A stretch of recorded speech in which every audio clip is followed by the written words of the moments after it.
حملايا ما حملايا بيانا جبو توعية ملات ملات توعية دي كانت الطريقة ذي حمليرة تقازن حركز حر داره پاوکه پس پیش مال خا و پیش یعنی کلانا خا پاوکه حمله ما چهارشنبه بوری دست بیکر ام تقریبا دورا 20 کسا تبلی به حمله بون و حمله بشکلی که پر خوش بردوام بو خوش در باست به حاليا جي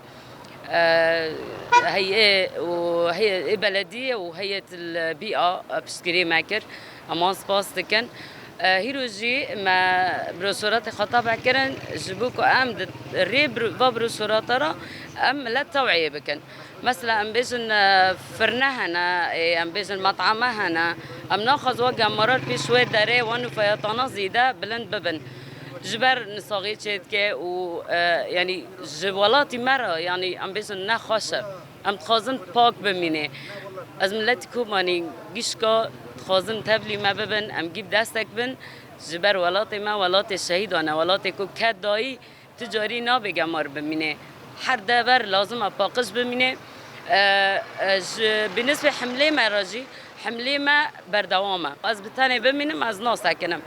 ام كاش بيراجي بعد فابرو شراطه هيرو موزع بكنو ضمن حمله توعيه ده ام كي هجر هناك بروشراطه مصغر تشيكن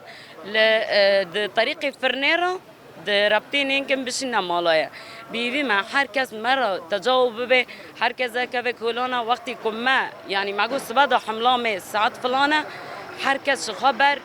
كنت دوكاتي تبيش مال خباكر وشغال سر مسفك دبي السر بلدي سفك دبي إيه كجوالاتي ما حازكم برن تقريبا 20 كاس تبلي ما بون حملامي يعني يا كده چهارشنبه ما شوي